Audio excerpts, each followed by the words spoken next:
오늘 그 사도신경에서 나오는 예수 그리스도에 대한 고백이 있습니다. 우리가 처음에 봤지만 초창기 사도신경의 초입 부분은 하나님에 대한 고백이죠. 천지를 창조하신 하나님이, 전능하신 하나님이 뭐가 됩니까? 아버지가 되신다라고 하는 고백이 사도신경의 초반에 있습니다. 그 중반에 가장 미들 파트에 들어가면은 계속해서 얘기되어지는 게 뭐냐면 예수님에 대한 얘기입니다. 예수님이 누구시고 예수님이 무엇을 하셨냐. 굉장히 중요하죠. 우리가 예수님을 믿을 때 두 가지를 믿는 겁니다. Who Jesus Christ is. 그리고 what he has done on the cross. 예수가 무엇을 하셨고 예수가 누구신지를 내가 예수님을 믿습니다 할 때는 이 두 가지 고백이 있어야 되는 거예요. 아무것도 모르고 그냥 예수를 믿는다라고 얘기하는 게 아니라 예수님이 나의 구세주시고 살아계신 하나님의 아들이고 나의 구주십니다. 그리고 그분이 뭘 하셨냐면 십자가에서 나의 죄를 위해 죽으시고 부활하셨습니다. 이 두 가지 고백을 같이 있는 게 제가 예수 믿습니다 라는 고백 안에 있는 겁니다. 그 예수 그리스도를 우리가 이렇게 고백하기 전에 예수 그리스도로 말미암아 우리에게 주어진 복이 있습니다. 그 복이 어떤 거냐라는 거죠. 우리는 그거를 먼저 기억해야 됩니다. 예수를 믿습니다. 아주 중요한 거예요. 예수를 믿는 게 왜 중요하고 왜 예수를 믿는 게 우리에게 소중한 것인가? 그거는 우리의 영생을 책임져 주시기 때문입니다. 우리가 죽어서 천국에 갈 수 있는 길을 가시는 유일한 길이 예수 그리스도십니다. 우리가 이렇게 얘기합니다. 그것도 축복이지만 우리에게 주신 가장 큰 이 땅에 살면서 축복은 뭐냐면 예수 그리스도 이름 때문에 우리가 뭘 할 수 있습니까? 예배할 수 있다는 거예요. 그래서 우리가 놓치지 말아야 될 것은 뭐냐면 예수 그리스도를 믿습니다라고 하는 그 고백 속에는 내가 예수 그리스도 때문에 하나님을 예배할 수 있고 하나님의 은혜의 보좌 앞에 나갈 수 있고 하나님께서 주시는 날마다 주시는 은혜의 보좌에서 흘러나오는 그 하나님의 은혜를 누리며 살아갈 수 있습니다. 내가 하나님 앞에 나갈 수 있다는 거죠. 그 이유는 예수 그리스도께서 피 흘려 죽으셨기 때문이에요. 우리의 죄를 사하시고 피 흘려 죽으셨기 때문에 휘장이 찢어지면서 여러분과 제가 누구든지 예수 이름을 믿고 그분이 하나님의 아들이고 또 그분이 살아계신 하나님의 아들이며 우리의 구세주인 걸 믿는 자들, 죽음에서 부활하시고 그분이 십자가에서 하신 걸 믿는 모든 이들은 그 어떤 특권을 주어지냐면 예배를 드릴 수 있는 축복이 주어진다는 거예요. 여러분과 저는 예배를 당연히 드릴 수 있고 당연히 할 수 있어서 너무 가볍게 여기하거나 이 예배의 가치를 underestimate 할 때가 있어요. 과소평가할 때가 있습니다. 근데 예배는 보이지 않는 것이지만 이 보이지 않는 예배가 우리들에게 보이는 모든 인생을 다스리고 결정시키고 변화시킬 수 있는 능력이 이 예배 속에 있다는 겁니다. 할렐루야. 구약 우리 성경에 보게 되면 성경에는 두 가지 피가 있습니다. 하나는 뭐냐면 구약입니다. 구약에는 짐승의 피로 가득 차 있죠. 누구든지 예배를 드리고 제사를 드리려면은 뭘 가져와야 됩니까? 짐승을 끌고 와야 돼요. 그 짐승은 희생물이에요. 나의 죄에 대한 희생물이고 내가 드리는 모든 예배에 대한 희생물이에요. 그 짐승의 피를 죽여서 피를 뿌려가지고 내 죄가 용서받고 그 피를 뿌려짐으로 우리가 하나님 앞에 나갈 수가 있었어요. 근데 그 신약에 와서는 그럴 필요가 없죠. 왜냐하면 신약은 예수 그리스도의 피로 가득 차 있습니다. 예수 그리스도 피로 말미암아 우리가 아까 읽었던 히브리서 10장 19절 말씀처럼 예수 그리스도 피로 말미암아 우리가 하나님의 은혜의 보좌 앞에 담대히 나갈 수가 있다는 거예요.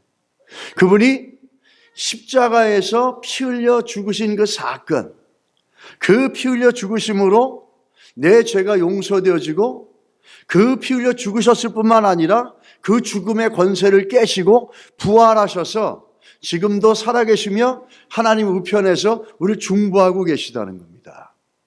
이것을 믿는 이들은 어떤 특권이 있습니까? 하나님 앞에 나올 수 있는 특권이 있다는 거예요. 예배를 드릴 수 있는 특권이 있다는 거예요. 그런데 우리는 이 예배를 너무 쉽게 생각합니다. 이 예배의 문을 열어주시려고 구원의 문뿐만 아니라 우리가 이 땅에 살아가면서 여러분과 저에게 예배의 문을 열어주시고 예배의 복을 주시려고 이 땅에 예수 그리스도를 보내셔서, 하나님이 이 땅에 예수 그리스도를 보내셔서 십자가에 죽으시게 하시고 피 흘리시게 하시고 부활하게 하시며 그 이름을 믿는 자들에게 이 예배라고 하는 복 중의 복을 우리에게 허락해 주신 거라는 거예요. 그래서 성경에 우리가 히브리서 아까 4장 16절에 보면 이럽니다. 우리가 하나님 앞에 나와서 예배 드릴 때 우리는 긍휼하심을 받고 때를 따라 돕는 은혜를 얻기 위하여 은혜의 보좌 앞에 담대히 나갈 것이니, 우리가 예수 그리스도 이름을 의지하여 은혜의 보좌 앞에 담대히 나갈 때마다 때를 따라 우리에게 필요한 은혜를 주시고 그 은혜의 보좌에서 하나님 우리를 긍휼히 여겨주시는 그런 복들이 예비되어져 있다는 겁니다. 또 한 가지, 우리가 에베소서 3장 11절에서 12절의 말씀을 보면 곧 영원부터 우리 주 그리스도 예수 안에서 예정하신 뜻대로 하신 것이라 우리가 그 안에서 그를 믿음으로 말미암아 담대함과 확신을 가지고 하나님께 나아감을 얻느니라. 우리가 예수 그리스도를 믿는 믿음으로 하나님 앞에 나갈 수 있고 하나님을 아바 아버지로 부를 수 있고 전능하시고 천지를 만드신 그 하나님이 나의 아버지가 되신다는 겁니다. 그분 앞에 나갈 수 있다는 건 바로 예배 드릴 수 있고 그분과 교제할 수 있고 관계할 수 있다는 거잖아요. 이게 예수 이름으로 말미암아 우리에게 주신 놀라운 복이라는 거죠. 우리는 예수 이름을 믿으면서 우리가 하나님 앞에 나가고 예배의 복을 얻었다는 것을 꼭 기억하셔야 될 줄 믿습니다. 예수를 믿는다고 하면서 우리에게 열려진 이 예배의 문 앞에 나오지 않는다면 정말 예수를 믿는 의미를 잘 모른다고 할 수 있겠죠. 우리가 아까 읽었던 히브리서 10장 19절의 말씀입니다. 그러므로 형제들아, 우리가 누구의 피를 힘입어? 예수의 피를 힘입어 성소에 들어갈 담력을 얻었나니. 우리가 예수의 피 때문에 거룩하신 하나님, 그 하나님을 만나면 다 죽었잖아요. 예전에는, 과거에. 그 하나님 앞에 나가서 아바 아버지라고 부르면서 그분을 예배하고 그 은혜의 보좌로부터 흘러나오는 은혜와 복을 얻을 수 있고 누릴 수 있는 복을 우리가 받았다라는 거예요. 특권을 우리가 받았다라는 겁니다. 우리가 예수를 믿는다는 거 하는 거는 우리가 예배자가 되어졌다라고 얘기해도 과언이 아니라는 겁니다. 죽어서 천국 가는 걸로만 끝나는 게 아니라 이 땅에 살면서 예배를 통해서 우리에게 말씀하시고 예배를 통해서 십자가에서 모든 저주를 끊으신 것처럼 우리를 자유하게 해주시고 예배를 통해서 우리를 치료하여 주시고 예배를 통해서 우리를 회복시켜 주시고 예배를 통해서 우리에게 평강을 허락해 주시고 이 예배 속에 예배되어진 놀라운 은혜의 약속의 말씀들이 준비되어져 있다는 것을 믿으시고 힘써서 예수 이름을 의지하여서 예배 가운데 나올 수 있는 우리가 되어야 될 줄 믿습니다. 하나님이 찾으시는 분이 있어요. 성경에 보게 되면 하나님이 찾으신다 그래요. 공부를 많이 한 사람을 찾습니까? 재능이 많은 사람을 찾습니까? 얼굴이 잘생기고 똑똑한 사람을 찾습니까? 하나님 그런 사람 찾는다고 말한 적 없어요. 성경 지식을 많이 알고 있는 사람을 찾는다 그랬습니까?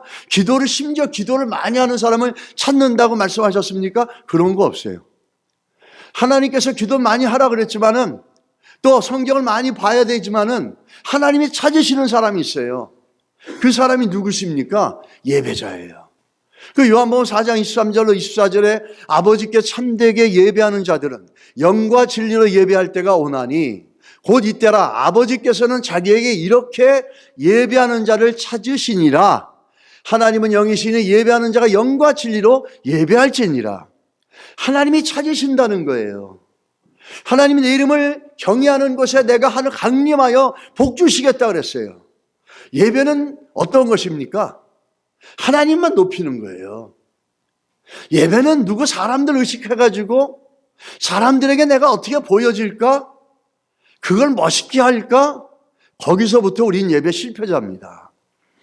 예배자는 한 주 동안 분주하게 살다가도 그래도 이날은 내 삶을 돌아보면서 나를 드러내고 내 자랑만 하고 살았던 삶을 돌이켜서 하나님만 높이고 하나님만 찬양하고 하나님만 집중하고 하나님만 경외하는 시간이 주일 예배라는 거예요.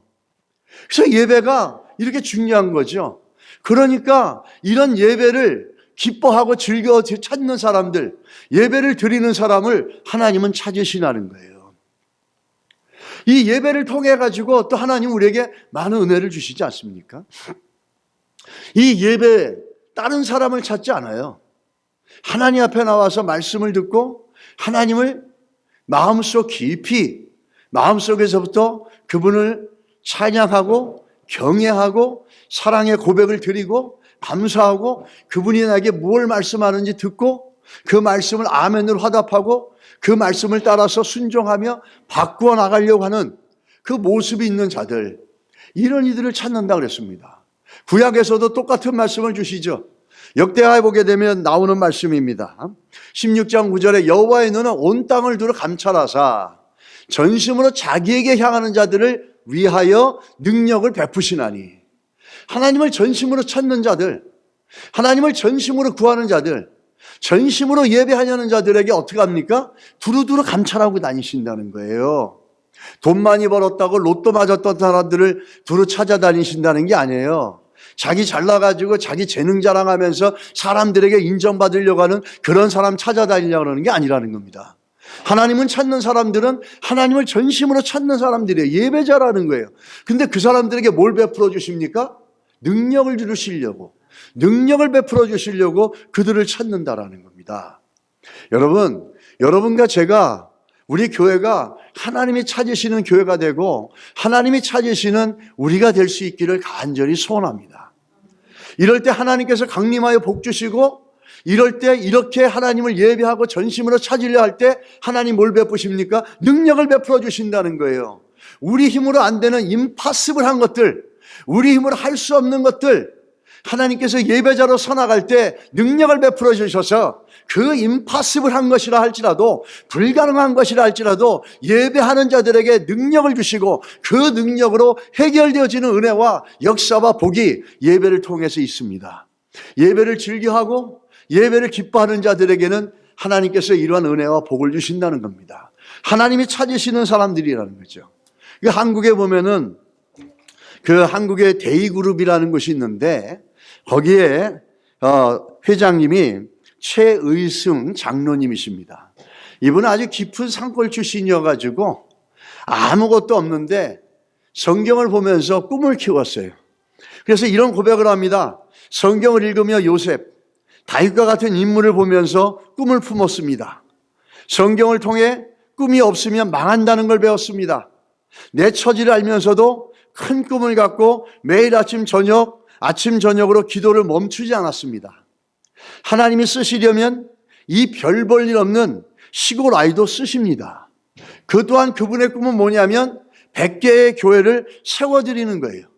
그래서 선교 오지를 누리면서 여러 지역에 가서 교회를 세우는데, 때때로는 경비행기를 타고 가다가 경비행기가 기체 불량을 만나서 문제가 생겨서 추락할 뻔도 할 정도 있었고, 또 네팔 상등성을 지나가면서 위험을 겪기도 하고, 그러다 1997년에는 그만 중풍에 걸려서 몇 개월 동안 쓰러졌습니다. 그러나 각고의 노력 끝에 다시 일어나서 또 선교지에 가서 교회를 세우고, 근데 너무너무 무리하다가 이러다가 안 되겠다 싶어서 지인들이 그분을 모시고 병원을 데리고 간 거예요. 그래서 병원에서 검사를 해보니까 반대로 모든 질병이, 중풍이 깨끗하게 해결됐다는 겁니다. 그래서 의사 선생님한테 고맙다고 그러니까 의사 선생님이 이렇게 얘기하답니다. 의사인 내가 고친 게 아니라 하나님이 고쳐주셨습니다. 이렇게 대답을 하더래요. 또 그뿐만 아니라 그렇게 과로를 했고 하나님 향해서 충성되게 해가지고 나가서 힘들었지만 또 고혈압으로 14년 동안 했지만 그 고혈압을 또 깨끗하게 치료해 주셨다라는 거죠. 이분이 어릴 때부터 어머니에게 받은 교육이 있었어요. 어머니가 어릴 때부터 가르쳤던 게 있는데, 첫째, 주일을 성수해라. 반드시 본교에서 주일을 예배를 드리고 예배당 앞자리에서 앉아라. 둘째, 11조를 철저해라. 셋째, 주의 종에게 순종해라. 이렇게 예배의 중요성에 대해서 어릴 때부터 가르쳤다라는 겁니다. 그래서 젊은 시절 한때는 이런 고백을 합니다.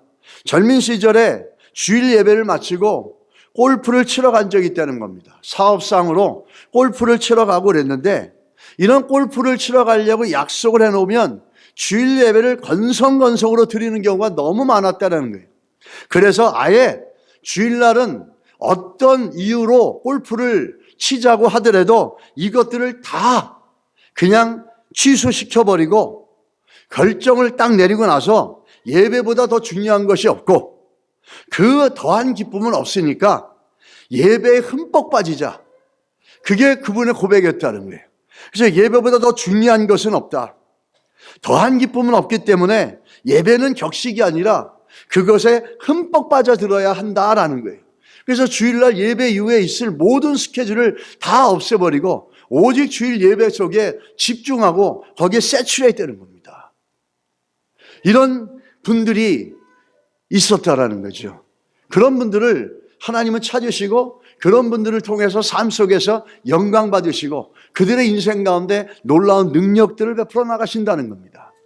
또 우리가 출애굽기를 보았지만 출애굽기 본문을 보게 되면 이 출애굽기 속에서 모세와 바로가 논쟁을 합니다.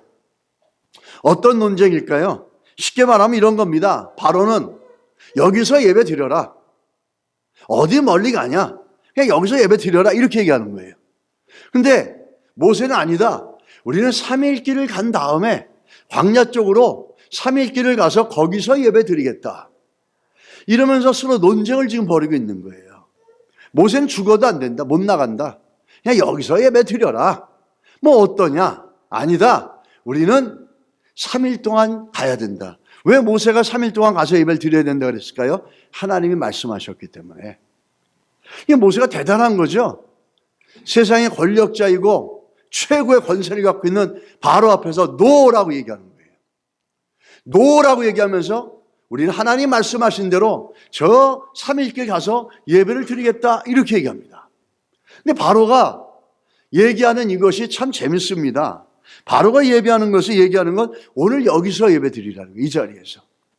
8장 25절에 이렇게 나오죠. 바로가 모세와 아론을 불러 이르되 너희는 가서 이 땅에서 너희 하나님께 제사를 드려라. 이렇게 아주 대단한 거죠. 굉장히 좋아 보이죠. 여기서 예배 드리라는 거예요. 여기가 어디죠? 이집트 땅이에요. 이집트 땅에서 예배 드리라는 거예요. 다른데 뭐 멀리 가냐? 멀리 갈 필요 없이 여기서 예배를 드리라. 이렇게 지금 바로가 얘기하는데 이것은 유혹입니다. 이건 마치 이런 거죠. 합리적인 유혹이에요, 사람들에게. 이렇게 얘기합니다. 아니, 하나님은 어디든지 계시는데, 하나님은 여기도 계시고 저기도 계시는데, 아무 데서나 예배 드리면 되지. 온라인으로 유튜브로 예배 드려도 되고, 아무 데서나 예배 드리면 되지. 뭐 그렇게 멀리 3일길까지 가면서 예배를 드려야 되나? 이게 많은 불신자들이나 신앙이 똑바로 갇혀 있지 않은 사람들이 떠들어대는 낭설이지 않습니까? 근데 성경은 그렇게 얘기하지 않잖아요. 성경은 아무 데서나 예배 드리지 않아요. 하나님은 어디든지 살아계십니다. 하나님 무소부재하세요. 어디든지 계세요. 언제든지 어느 곳에든지 하나님은 계세요. 그렇지만 예배는 아무 데서나 드리는 게 아니라 하나님이 정하신 구별된 거룩한 장소에서 드리는 거예요. 사람들 얘기하죠. 아무 데서나 예배 드리면 어떡하냐? 하나님 아무 데서나 계시는데 어디나 계시는데 어디서 예배를 드리는데 무슨 다른 게 있겠느냐? 예배는 아무 데서나 드리는 게 아니에요. 예배는 거룩한 곳에 드려지는 거예요. 거룩이란 말은 뭐죠? 구별된 거예요. 구별된 마음, 예수 그리스도의 피가 뿌려져 있는 그 심령, 그 구별된 마음, 그리고 구별된 몸, 하나님을 향해서 그 몸을 움직여서 나가는 우리의 몸을 움직여서 하나님 앞에 나와야 되는 거룩한 구별된 몸이 있어야 되고, 두 번째는 구별된 시간이 있어야 되는 거예요. 아무 때나 나편할 때가 아니라 하나님께서 공교회 예배의 시간에 맞춰서 정해놓은 그 시간에 맞춰서 다른 건 다 제껴놓고 그 시간에 맞춰서, 그리고 뭐죠? 하나님이 정한 구별된 장소, 구별된 마음, 구별된 몸, 구별된 시간, 구별된 장소를 드려지는 거예요. 아니, 하나님은 아무 데나 계시는데 여기도 계시고 저기도 계시는데 뭐 그게 중요합니까? 유튜브로 예배 드려도 되지 뭐 굳이 갑니까? 여러분, 교회는 예배 공동체입니다. 교회는 봉사 공동체가 아니에요. 예배, 이거 오늘 본문을 보면 나오는 게 하나님이 여러분과 저를 구원하신 이유는 예배자가 되라고 해서 구원시켜 주신 거예요. 이 예배, 교회는 예배 공동체지 봉사 공동체가 아니라는 거예요. 체리티 공동체가 아니라는 거예요. 지역교회 지역에다가 무슨 도네이션하고 이러는 공동체가 아니라는 거예요. 근본적으로 시작점은 뭐죠? 그 본질적인 근본적인 시작점은 교회는 예배 공동체라는 거예요. 지금 바로가 모세에게 말하기를 뭐 멀리 갈 것이 뭐 있느냐, 이 땅이면 어떻고 저 땅이면 어떠냐, 아무 데서나 예배만 드리면 되지 않겠느냐. 이 얼핏 봐서는 그럴싸하죠. 이 말로 봐서는 모세를 생각해 주는 것 같지 않습니까? 근데 바로는 누구의 상징입니까? 마귀의 상징입니다.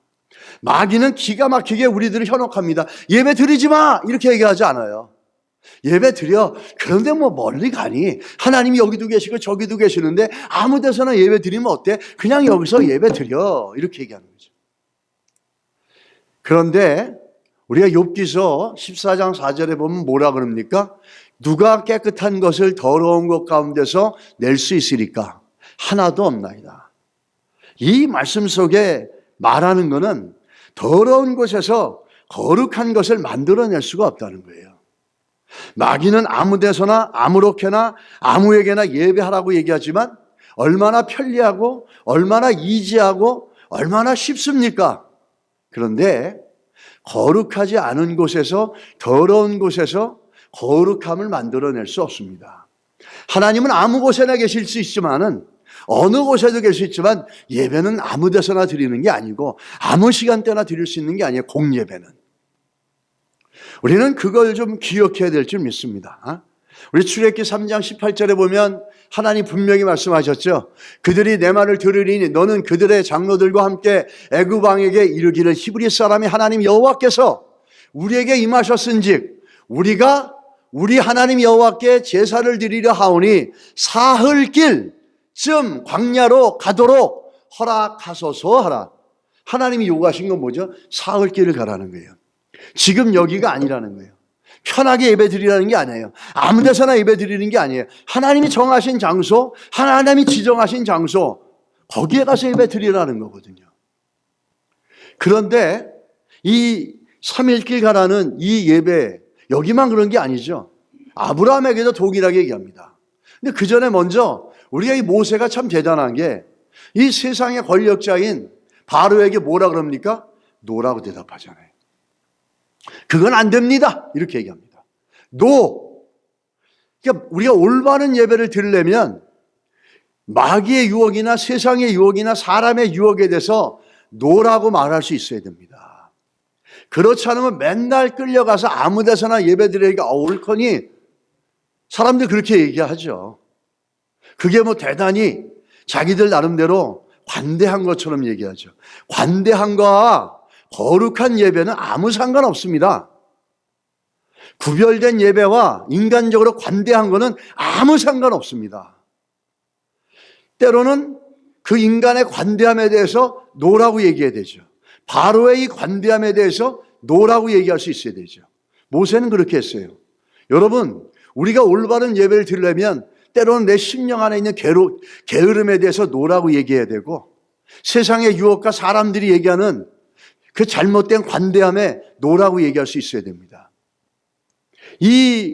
그렇게 하면서 아브라함도 3일길을 가서 예배하라고 하나님 말씀하시죠. 하나님이 원하는 장소에서 예배를 드리시기를 하나님이 원하셨다라는 거예요. 하나님이 정하시는 곳이 거룩한 곳입니다. 그 에스라 9장 11절에 보면 이렇게 얘기하죠. 전에 주께서 주의 종 선지자들로 명하여 이르시되 너희가 가서 얻으려 하는 땅은 더러운 땅이니 이는 이방 백성들이 더럽고 가증한 일을 행하여 이가에서 저가까지 그 더러움으로 채워졌습니다. 이렇게 얘기합니다. 더러운 땅이란 무슨 의미를 말합니까? 사람들이 더럽고 가증한 짓들을 하는 곳이 더러운 땅이라는 거예요. 땅이 더러운 게 아니라 그 땅에 사는 사람들이 더러운 짓을 하고 가증한 짓거리를 하는 겁니다. 우리가 집을 볼 때 집이 더러운 게 아니라 그 집 안에 사는 사람들이 더러운 짓을 할 때 그 집이 더러워지는 겁니다. 이 더러운 땅에서 드리는 예배를 하나님 기뻐하지 않는다는 거예요. 그 땅에는 불의가 행해지고 음행이 행해지고 이방신에게 제사를 드리는데 하나님 그걸 어떻게 기쁘게 받을 수 있습니까? 그곳에서 섞여서 드려지는 예배를 어떻게 기뻐 받을 수 있겠냐라는 거예요. 하나님은 하나님이 기뻐하시는 곳이 있다라는 거예요. 그 정해진 곳에 가서 예배를 드려야 된다는 것이죠. 하나님을 경외하는 마음이 있고 세상과 분리된 곳이 있는 곳, 뭘 교회까지 가 집에서 편하게 예배 드리면 되지. 아이 뭐 멀리까지 가, 이 동네 가까운 교회에서 예배 드리면 되지. 뭐 거기까지 가. 여러분, 공예배는 공동체 안에 들어와서 드려야 되는 거예요. 공예배는, 주일과 같은 공예배는 나와 함께 예수 그리스도를 믿고 있고 내가 소속되어 있는 그 공동체, 그 예배 공동체, 믿음의 공동체, 구원의 공동체인 그 본 교회 가서 드려지는 게 올바른 예배입니다. 온라인을 보게 되면은 사람들 얘기하죠. 아이고, 온라인에 설교 잘하는 분도 많고 뭐 아주 그 좋은 설교도 많은데 거기서 들어가지고 그거 들으면 되지.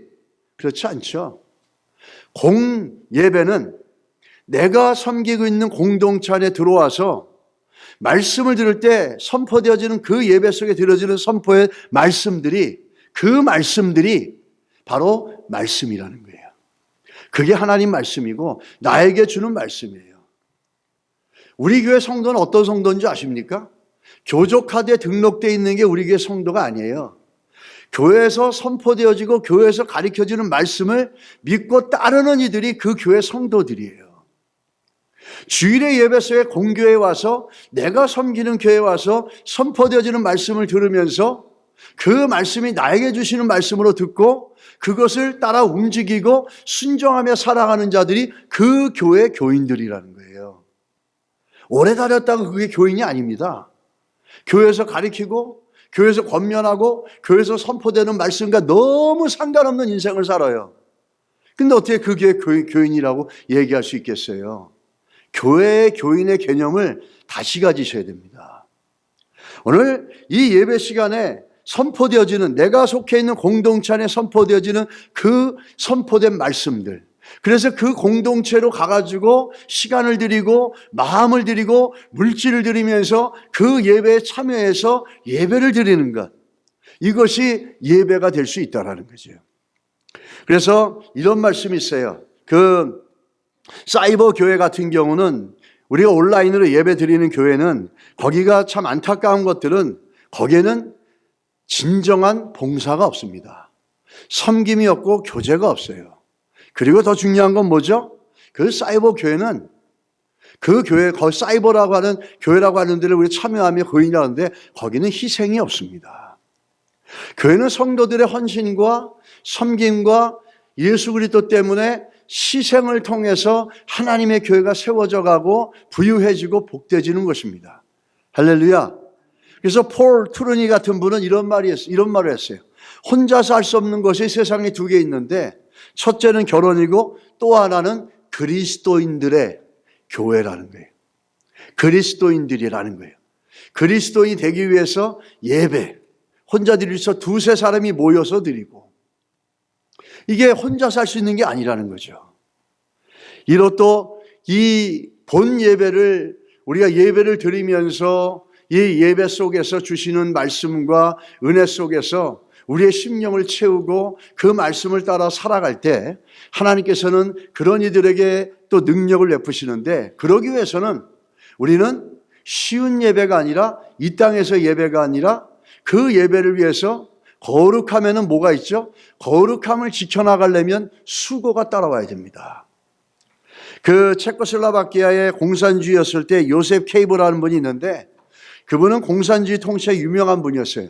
아버지는 학교에서 공산주의를 가르치는 교사였는데 어머니는 아주 독실한 크리스찬이었어요. 그래서 주일 아침이면 3시간 동안 기차를 타고 프라하로 가서 그 교회 가서 2시간 예배를 드립니다. 2시간 반 동안 예배를 드리고, 그리고 공원에 가서 점심을 먹고 또다시 오후 예배를 드리고 2시간 반 예배를 드리고 다시 3시간 동안 기차를 타고 집으로 돌아옵니다. 왜 그렇게 하는가 하는 거죠. 이게 예배라는 거예요, 그분은. 왜 그렇게까지 하십니까? 이게 예배라는 거죠. 하나님의 예수 그리스도를 믿는 믿음의 공동체들이 믿고, 또 자기가 그 공동체에 속해져 있고 그래서 그 교회 공예배를 위해서 그런 수고와 땀 흘림을 갖고 올려드리는 거예요. 이스라엘은 어땠습니까? 1년에 3번의 큰 절기가 있었어요. 20대 이상의 청년들, 남자들은 어떻게 합니까? 저 예루살렘으로 가가지고 절기를 지켜야 돼요, 2주 동안에. 그러려면 자기가 했던 비즈니스도 내려놓고 다 내려놓고 그 드려야 될 양과 소와 염소를 끌어안고 저 북쪽에 있는 사람들은 내려옵니다. 며칠을 걸어서 내려와서 그 양이 흠없이 보존하고 오다가 다칠까봐 뭐가 묻을까봐 오심첨사하면서 끌고 와가지고 그걸 하나님 앞에 예배를 드립니다. 그렇게 수고하고 그렇게 땀 흘리면서 예루살렘으로 와서 예배를 드려요. 근데 그럴 때 시편 기자는 뭐라 그럽니까? 시편 122편 2절에 이렇게 얘기합니다. 사람이 내게 말하기를 여호와의 집에 올라가자 할 때에 내가 기뻤도다 이렇게 얘기합니다. 그렇게 땀 흘리고 수고하며 그 짐승을 데리고 올 때 제물로 바칠 때 혹시라도 이게 흠이 나면 어떡하나? 털끝이 상하면 어떡하나? 고민해가지고 그 짐승들을 하나님 앞에 거룩하게 깨끗하게 드리려고 얼마나 수고를 했겠어요. 그러면서 며칠 밤낮을 걸어서 예루살렘까지 내려와서 그것을 예물로 드리는 거예요. 그런데 그게 힘든 게 아니라 뭐라 그럽니까? 주를 위해서 거룩함을 위해서 수고할 때 시편 122편 말씀에 이러지 않습니까? 사람이 내게 말하기를 여호와 집에 올라가자 할 때에 내가 기뻐하였도다 이렇게 얘기합니다. 오히려 기뻤다라는 거예요. 주를 위해서 드리고 거룩한 예배를 드리기 위해서 조금 희생하고 헌신하고 좀 불편하게 살 때 하늘로부터 우리에게 부어주시는 하나님의 기쁨과 은혜는 넘친다는 사실입니다. 이것을 경험해 본 이들과 이것을 경험하지 못한 사람들은 이 예배의 가치를 모른다는 거예요. 내가 힘들어도 내가 수고해서 거룩한 예배를 드리려고 수고해서 그 주시는 은혜와 그 기쁨을 누려봤던 사람들은 기꺼이 땀 흘려서 수고해서 구별된 예배를 드리게 된다는 겁니다. 우리가 그런 예배가 될 수 있기를 예수 이름으로 축복합니다. 이 이스라엘 백성들을 출애굽을 하는 이유가 있어요. 여러분과 저를 예수를 믿게 한 이유가 있어요. 여러분과 저를 예수를 믿게 하신 이유가 있고 하나님의 자녀가 되게 하신 이유가 있고 또 이스라엘 백성을 출애굽시킬 때 출애굽시키는 이유와 목적이 있었어요. 우리가 성경에 보겠지만 모세와 바로가 논쟁을 합니다. 이럴 때 모세가 이렇게 얘기합니까? Let my people go 이렇게 얘기하죠. 내 백성을 가게 하라. 그래서 내 백성을 해방을 시켜줘라. 내 백성에게 자유를 줘라. 내 백성에게 인권, 휴먼 라이트를 보장해줘라. 그러기 위해서 내 백성을 해방시켜라. 가게 하라. 이렇게 얘기하지 않았어요. 한 번도. 한 번도 모세는 바로에게 내 백성이 노예니까 인권을 보장시켜 주시고 자유하게 하고 이제는 해방시켜라. 그러기 위해서 내 백성을 가게 하라. 이렇게 말한 적이 없다라는 거예요. 한번 성경을 보시기 바랍니다. 출애굽기 5장 1절에도 뭐라 그럽니까? 그들을 광야에 보내서 내 앞에 절기를 지킬 것이나 예배를 지킬 것이니라 그러죠. 8장 2절에 뭐죠? 그들이 나를 섬길 것이니라. 또 그 다음에 보시면은 9장 1절에 그들이 내 백성을 보내라. 그들이 나를 섬길 것이니라.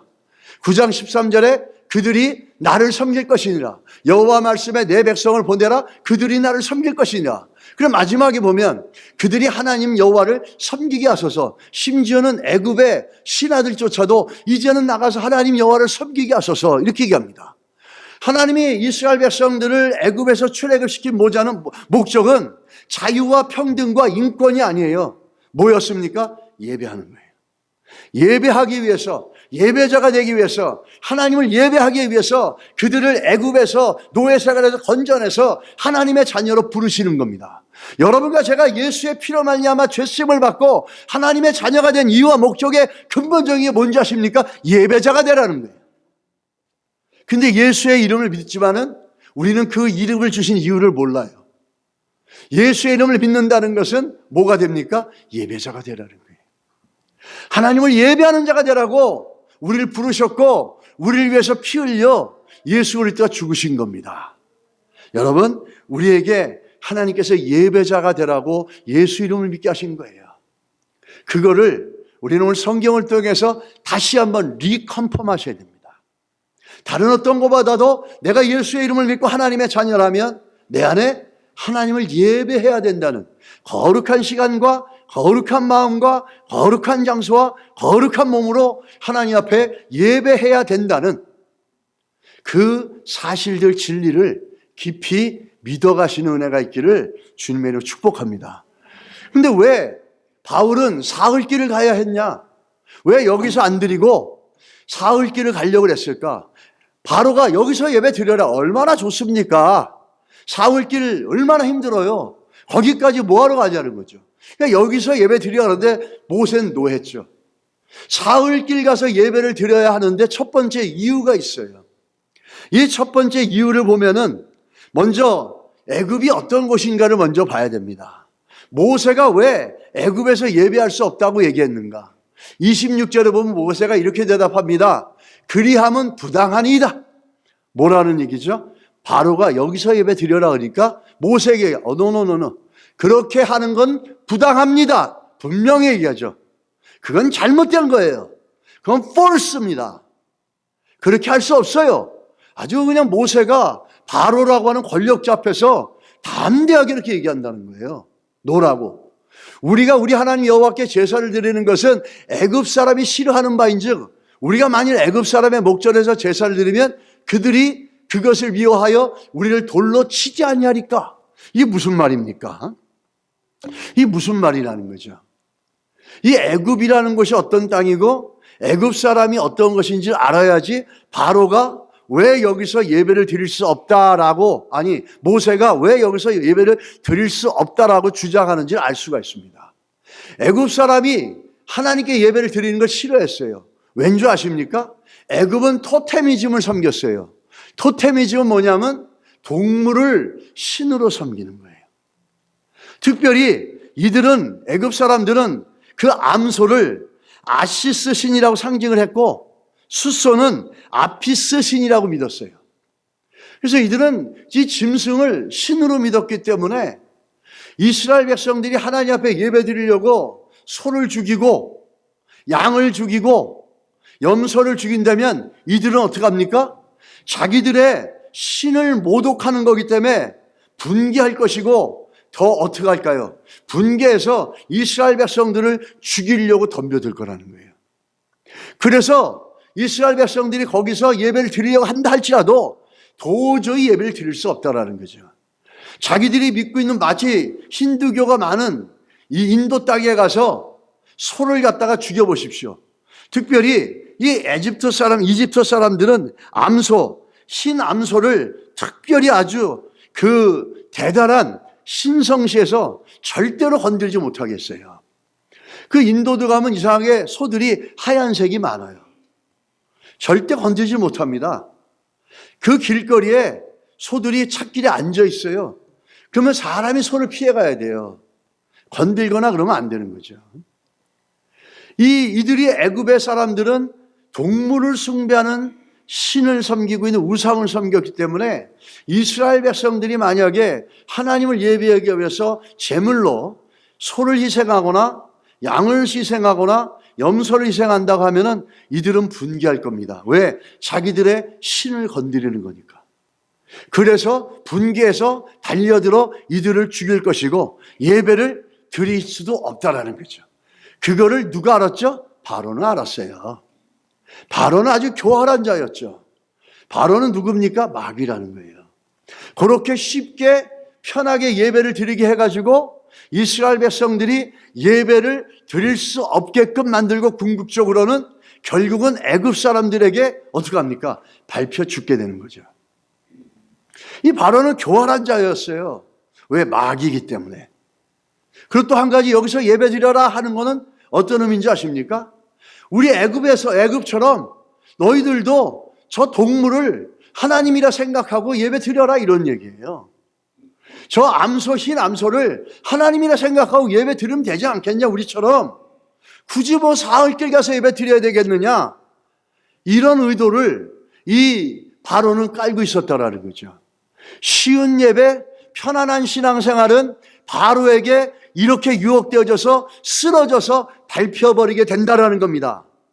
쉽고 편안한 신앙생활, 쉽고 편안한 예배, 그건 성경에 존재하지 않습니다. 그렇게 따라가면 바로 이 마귀들의 유혹 속에서 우리는 쓰러질 수밖에 없다라는 거예요. 우리 성경을 한번 보시기 바랍니다. 이 애굽의 역량은 그냥 끝나지 않았어요. 나중에 출애굽했을 때 어떤 일이 있었습니까? 모세가 시내산에 올라가서 40일 동안 내려오지 않고 그 연락이 두절되고 끊어지자 이 이스라엘 백성들이 불안해가지고 그들이 자기들을 이끌어줄 신이 필요하다 그래가지고 뭘 만듭니까?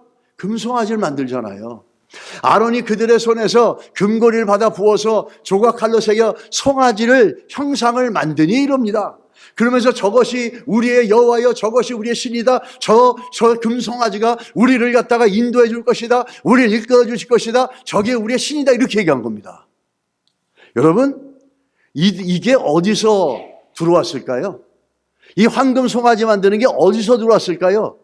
이게 애굽의 우상 숭배에서 들어온 거죠. 애굽의 우상 숭배의 영향을 받았다라는 거예요.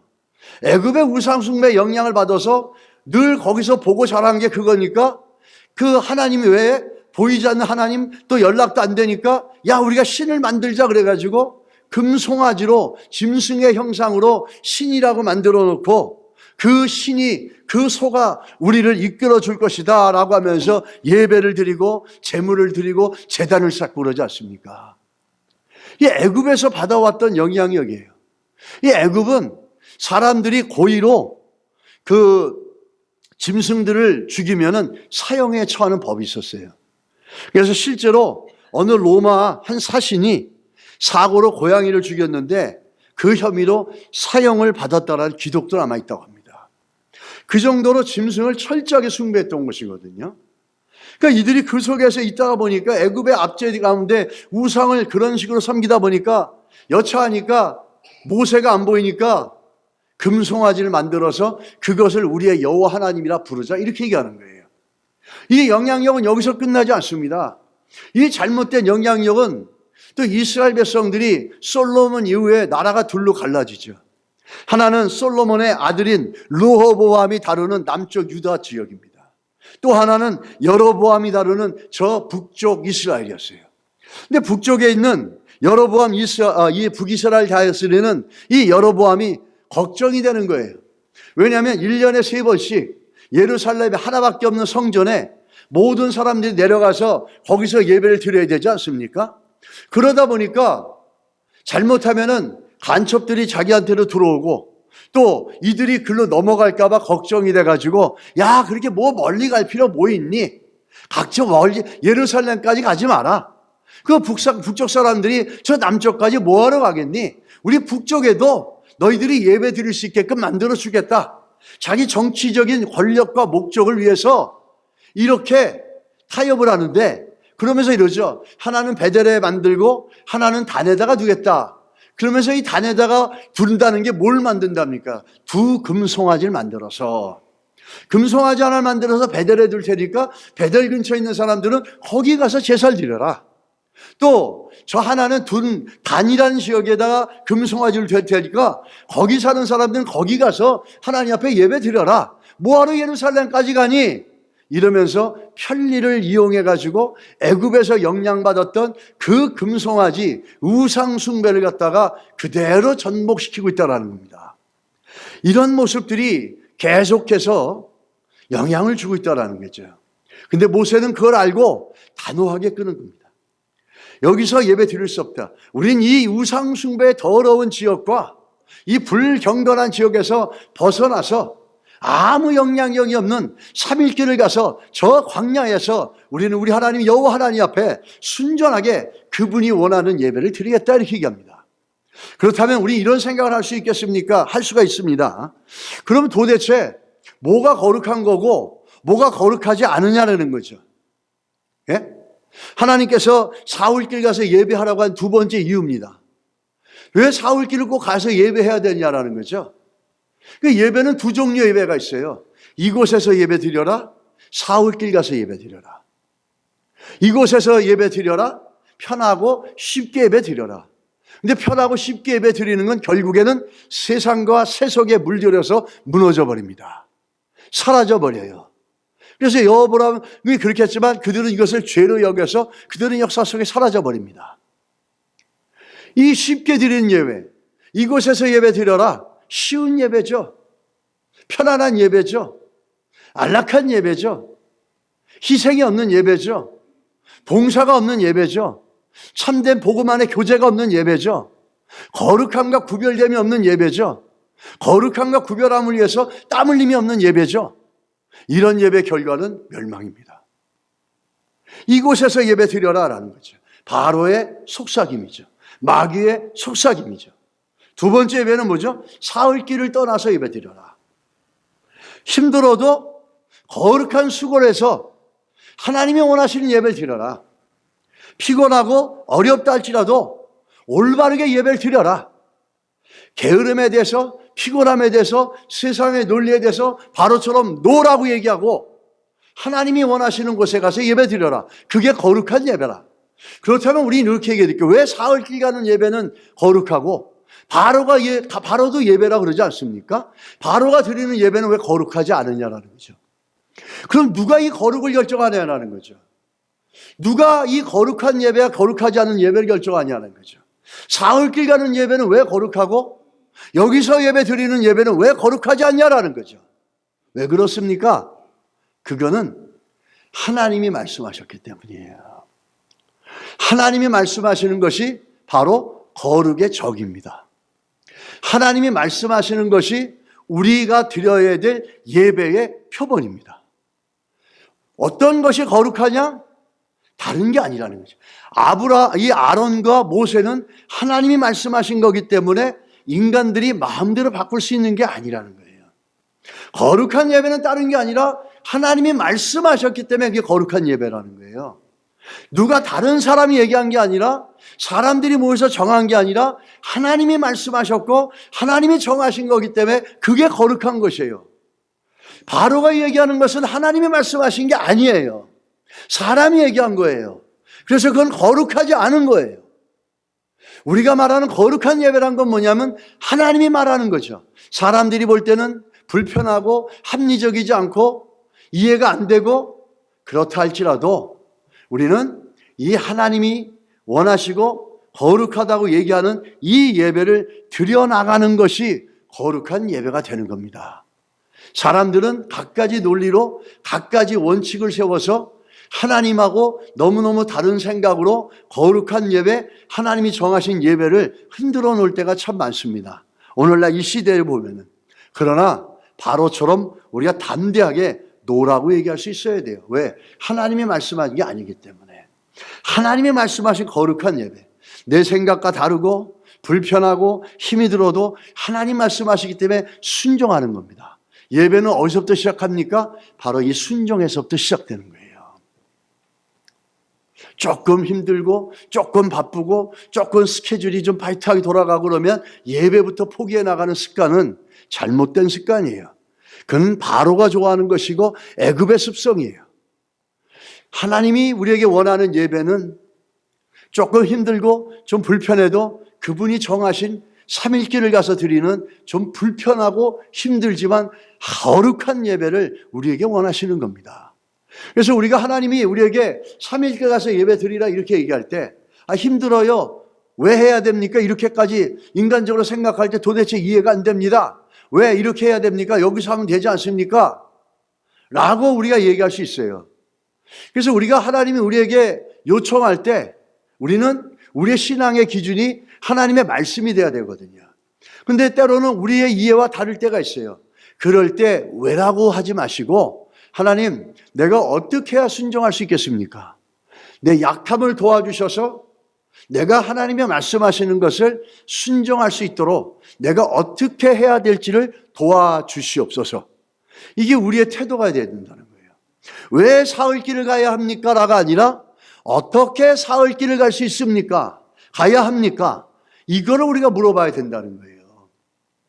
어떻게 해야지 거룩한 예배를 드릴 수 있습니까? 왜 그렇게 드려야 됩니까? 이게 아니라 어떻게 해야 거룩한 예배를 드릴 수 있고 하나님이 원하시는 그 예배에 순종할 수 있겠습니까? 이렇게 질문할 수 있을 때 우린 예배의 승리자가 될 줄 믿습니다. 여러분, 이런 얘기가 있습니다. 유대인들이 2000년 동안 나라가 없이 고생하지 않았습니까? 그래서 이런 말이 있어요. 그런데도 불구하고 유대인들은 철저하게 지킨 게 뭐냐면 안식일이었어요. 그래서 유대인이 안식일을 지킨 것이 아니라 안식일이 유대인을 지켰다라는 말이 있습니다. 저는 이걸 바꿔가지고 이렇게 얘기하고 싶어요. 성도가 예배를 지키는 것이 아니라 예배가 성도를 지켜주는 겁니다. 할렐루야. 이 예배에 이런 복들이 있다라는 거죠. 이 예배가 우리를 지켜주는, 우리가 예배를 지키는 것 같지만 우리가 참여하고 거룩하게 참여하려는 그 예배가 나를 도와주고 나를 지켜주고 내 인생을 지켜준다는 겁니다. 그래서 예배의 승리자가 인생의 승리자가 될 수 있다는 거예요. 여러분 힘드십니까? 어려우십니까? 인생을 살면서 여러분과 저의 인간 삶 속에 힘들지 않고 문제가 없었던 적은 한 번도 없었어요. 문제가 없었던 적 한 번도 없었어요. 그러나 문제가 있었음에도 불구하고 하나님이 평강을 주셨고, 문제가 있었음에도 불구하고 예배자로 나갈 때 하나님이 지켜주시고 하나님이 인도해 주시고 하나님이 해결해 주시는 역사들을 경험하면서 여기까지 오게 된 줄 믿습니다. 우리가 예배에 우리의 삶을 드릴 때 주님은 모든 능력과 힘으로 우리의 인생을 지켜주실 줄 믿습니다. 예배의 성공이, 우리 거룩한 예배의 성공이 인생의 성공이 되는 줄 믿습니다. 아멘.